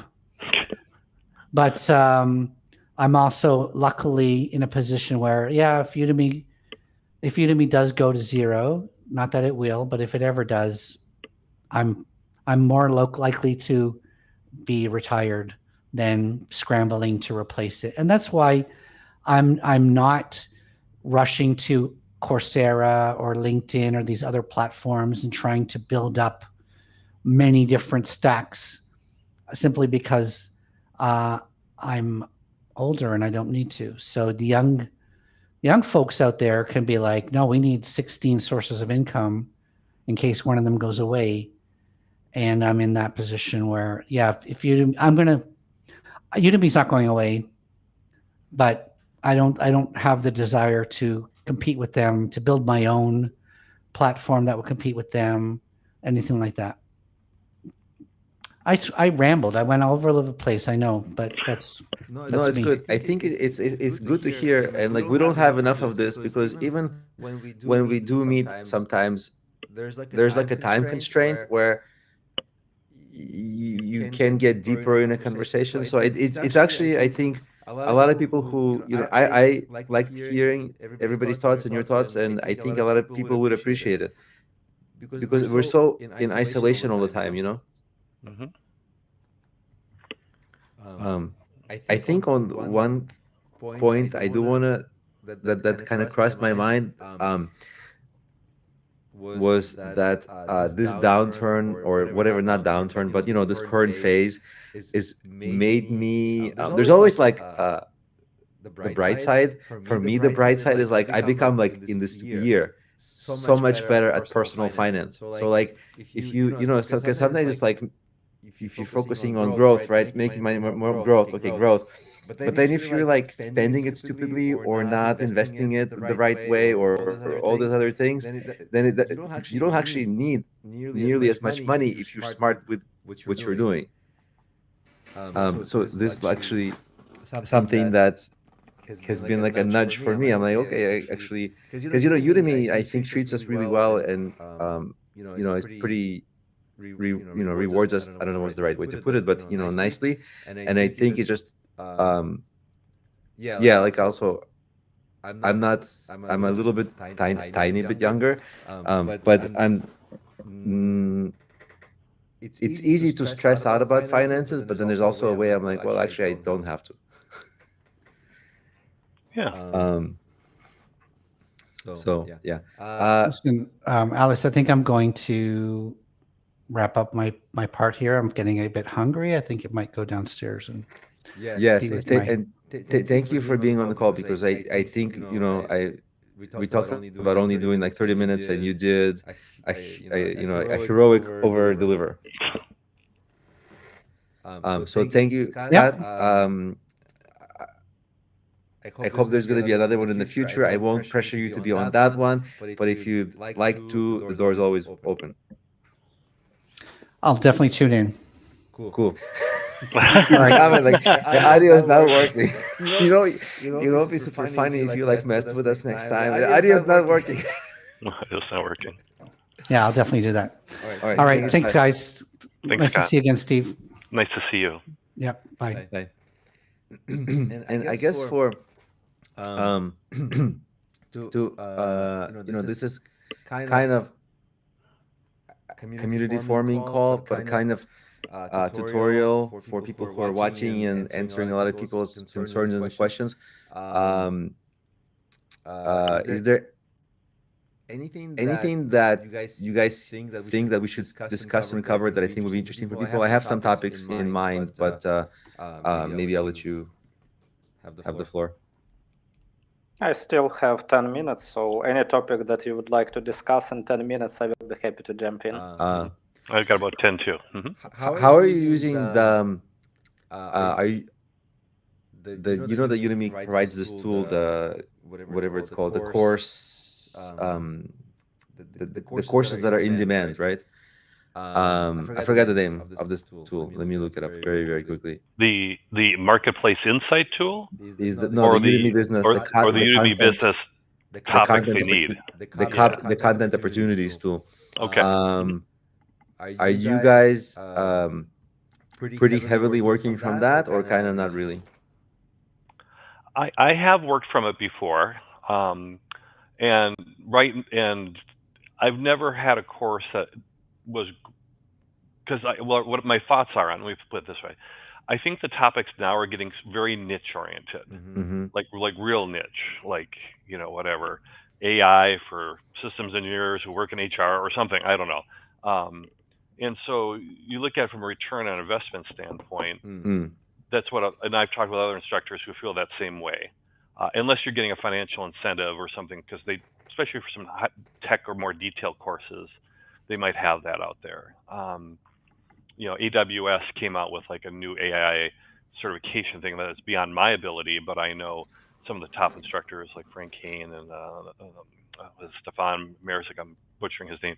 They jumped right on that. It's their field, and maybe they were compensated for that. They would have done it anyways and done well. So it all depends. If you're getting a financial incentive, if you think the ROI is good, or it's also a good avenue for somebody maybe doesn't have something in Udemy for business. That might be a good avenue for somebody to do one of those niche courses. It'll go into Udemy Business because it's requested by Udemy for Business, and that starts establishing you. So if I didn't have anything in Udemy for Business, I might do one just to get my visibility up. I mean, there's whatever 75,000 instructors, so that might be the thing. Interesting. Yeah, I found something similar where I would make a course and it's so niche that it's just like the demand is little. Yeah. What about you, Anton? I have a little bit another experience. We have our own to-do list, and this year we plan to create 30 different courses in AI technologies. And when we watch the list from Udemy and something is matching with our list, we have the benefits. We need this topic, and we've already pre-planned it. It's on the one hand. On the other hand, even if we want to get financial incentive, we know that this will be published in UB 1 week after we will publish it on Marketplace. So we have our own plan. If this plan matches with Udemy, we are happy and we use this incentive. If we see something very niche that just like 2 people will use, definitely we don't jump in this incentive. Yeah, I'm doing something similar. Like I have my own kind of roadmap. That like very early on this call, I was talking about like creating something like very forward looking, and I learned from this instructor. This was actually one of the reasons I really think doing calls like this regularly is really helpful, because there was 10 years ago, Steve, I don't know if you remember, but there was some software that instructors were using. It was like before YouTube Lives, but there was like 4 people on the call or something. I don't know. Like it's that software is long dead, but it was a popular thing with instructors. And like 2 years ago or a year ago, somebody messaged me and they're like, I know you since those times, and you've helped me make like a lot of money and blah, blah, blah, all this kind of stuff. And then they became a popular Udemy instructor themselves since then. And they've given me so many tips. And one thing that I saw that they were doing, they didn't have a lot of courses in UB, but like even without UB, they were like making good revenue on Marketplace only, without the subscription, just the Marketplace. And I looked at the courses, and the courses that this guy was making were just like fun, super cool, sometimes forward-looking courses, but not always, but like really cool, catchy topics, which I think we started to like miss a little bit, because with this transition to UB, it's all like, okay, that opportunities tool says XYZ for XYZ, right? For X for Y or whatever, and then we would just make that course X for Y without like really thinking, using our own creativity too much in our own like roadmap kind of thing. And I think it's like over relying on that maybe hasn't been as helpful as like actually having your own idea of like what will be the greatest thing for your audience, for your own growth, and following that. So I think maybe the combination of like Anton was saying, the combination of the two is really, really good.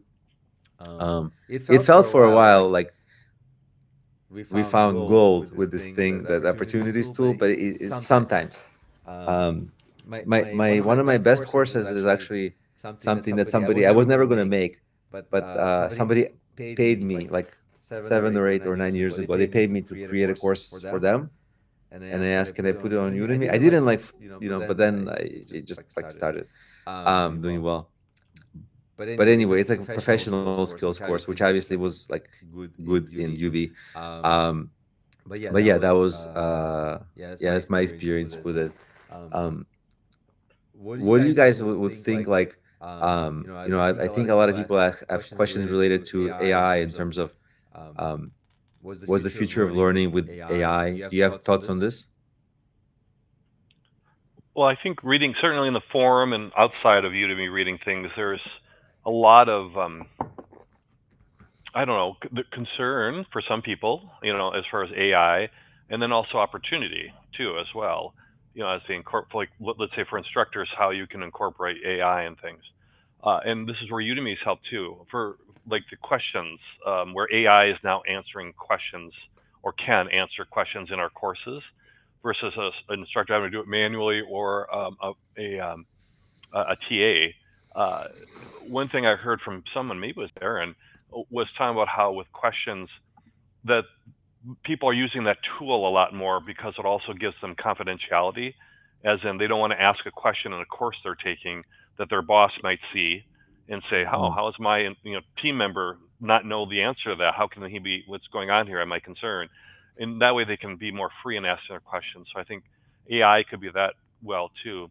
I think looking at the forum and what I've seen in like things like with early days with Amazon, when it was flooded with AI created books, created by ChatGPT, they put a cover on and threw it up there, and it was poor.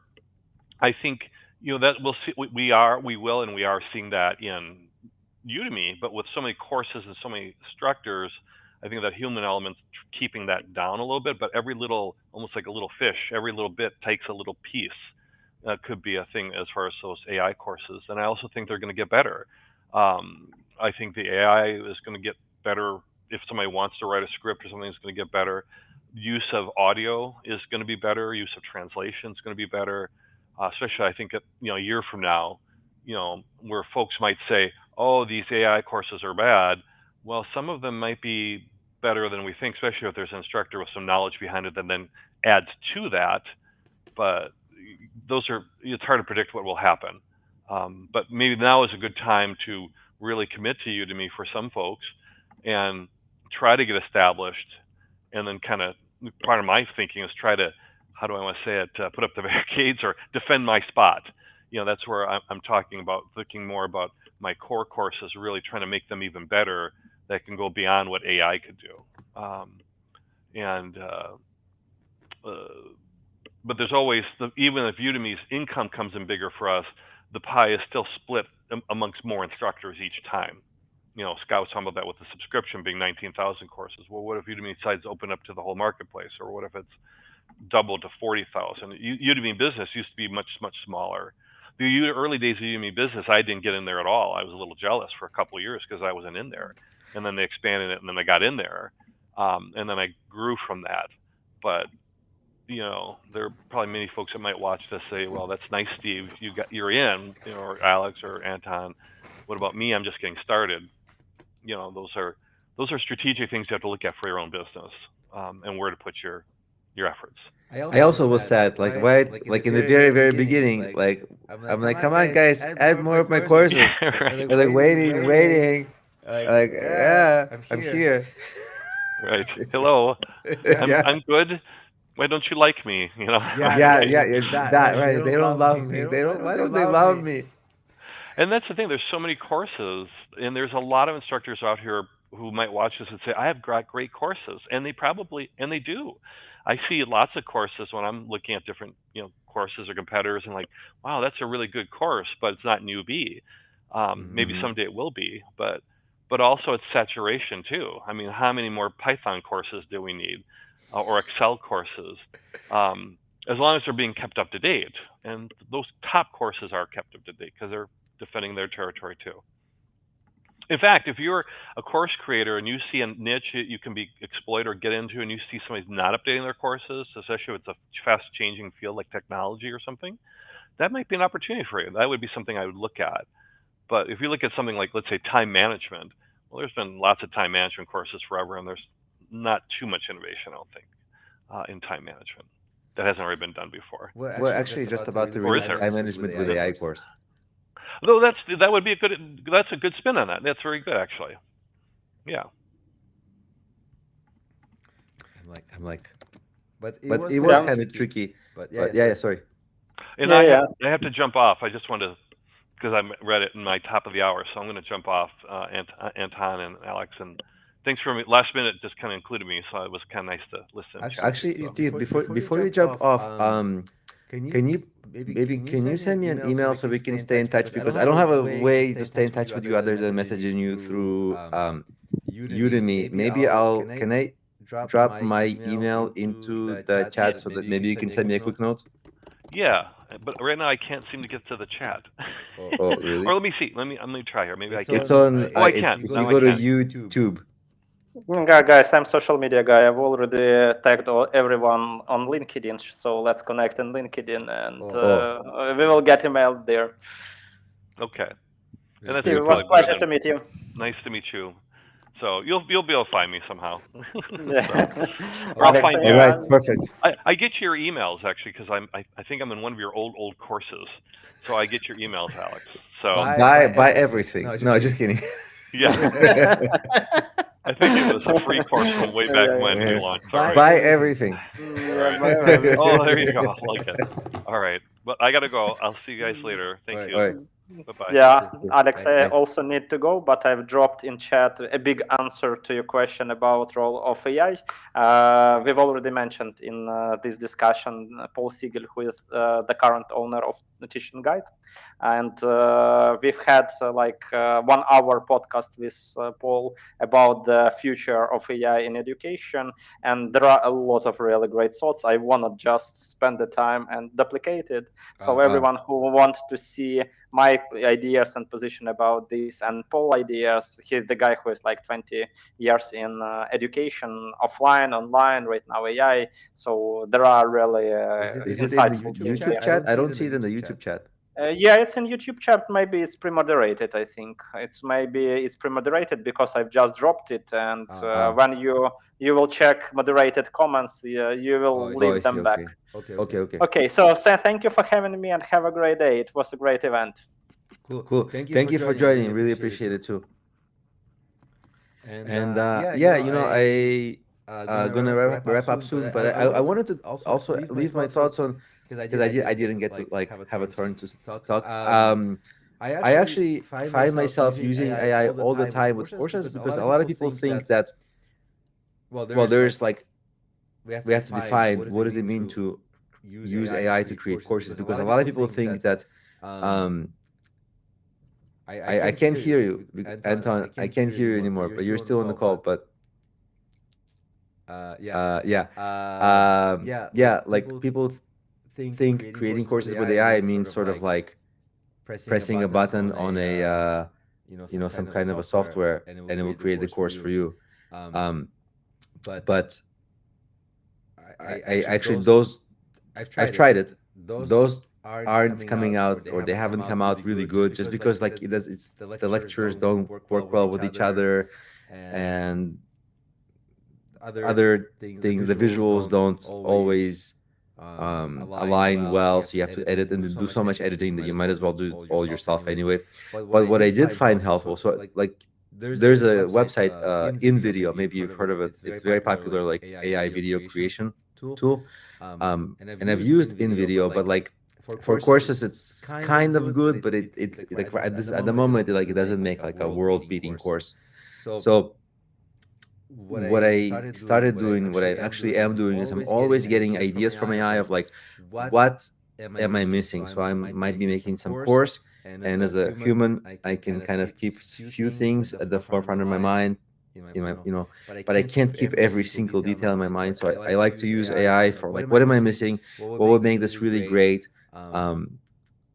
And I think for that, like AI sometimes suggests things, and I think, oh, this is really great. I didn't know much about it, and then I go and learn more about it. So I actually use AI to give me, sort of expand my horizon as a teacher. But also, like, when you're a teacher, you have to be a learner. Like you're kind of a sucky teacher if you're not yourself always learning. So AI is actually suggesting to me all these things that I were maybe in my blind spot, and things I have to research. And then when I do research it, I'm like, oh, now the course is materially better, because I'm covering everything that I would have covered, and all these other things that would be missing.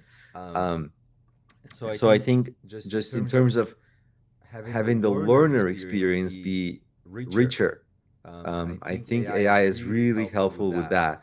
But I don't think it's like replaces the human just yet. It's more like an amazing brainstorming partner. and I think if you just wanted to film it everything with AI, you could, but like the course just wouldn't be good. So that's kind of my take on AI. I know it's a big talking point, and I guess the question is, there's also the big talking point of like, is AI going to replace human instructors? And in many ways, AI is so much better in terms of knowing a lot more. But a lot of times, instructors or students want a human experience and want to learn from humans who have had real experience in things they're teaching. So there is an element like somebody's always going to want human instructors, and at the same time, somebody is always going to want like AI. AI is like genius level. So you would be silly to say no to AI because AI is so good. But if the instructor already used the AI for all the ideas and added theirs, they can beat AI because it's AI plus human is you can there's a chance to create a better product than just AI, because also the AI can know what human learners want, can know many things, but AI also has blind spots. In fact, when things are very forward looking, like at the moment, I'm creating a course on how to create your own cryptocurrency token. And AI has been incredibly error prone because so many things are new. Like if some library got outdated, like I'm using ChatGPT latest model, and like not the deep thinking one, but just the latest model, and it's making a lot of errors where I'm like, why are you recommending? I asked ChatGPT like, why you recommended that, and then ChatGPT thinks and like, oh, that was a mistake, sorry. But if it was just left to its own devices, it wouldn't be, it would make a horrible course, totally misdirecting people on some topics. So yeah, you still need the human to go and verify it. Not to mention that at the moment it's really hard. How do you make AI record screen or be plugged into some software? It's not always even technically possible. If you wanted to create some, show something on the screen, like a, what do you call it, like a screencast, you couldn't do it with AI, or maybe you can do it in a very limited way. So I think today when you're creating anything, whether it's you're writing a book or a course, it would be almost silly and too ego driven to say, oh, I'm still the only one. Today it's like, yeah, it's the human and the AI working together. The AI browser tab is always open, but making something better than the AI would make on its own, or the human would make on its own. I think that's where we are in I think this is going to emerge as the latest in how to be creative. If you want to be a poet, okay, you and AI draw from all the things that AI can give you. Direct AI. If you want at certain moments, turn AI off so you don't lose your own creativity. You don't over rely on it as a tool, but it will give you so much more of a base to stand on that you can ultimately create your own better work. Certainly, I think there's this ego or maybe fear, like, ooh, AI is bad, but human plus AI, I think, without over reliance, I think is a great sweet spot. So let me check the chat. If no one has too many questions, if anybody does have questions in the chat, there are a couple of people in on the stream still, which is a miracle because they've been going for a long time, and most of the presenters left except me. But if anyone has questions, or anyone is a Udemy instructor and want to know anything, now is a good time, because otherwise I'm probably gonna pause it at certain moment because probably it's gone on too long. But yeah, I'll wait for any comments, and if there's no comments, then I'll just kind of say have a good day. Maybe we'll do this another time soon. Yeah, but there's a lot of stuff like that's kind of exciting about Udemy, and I really like being a teacher. Like, I think it was like a natural thing for me. But in any case, probably it's good to know when to wrap up. So I'll kind of end the stream, and I'll hopefully see everybody next time.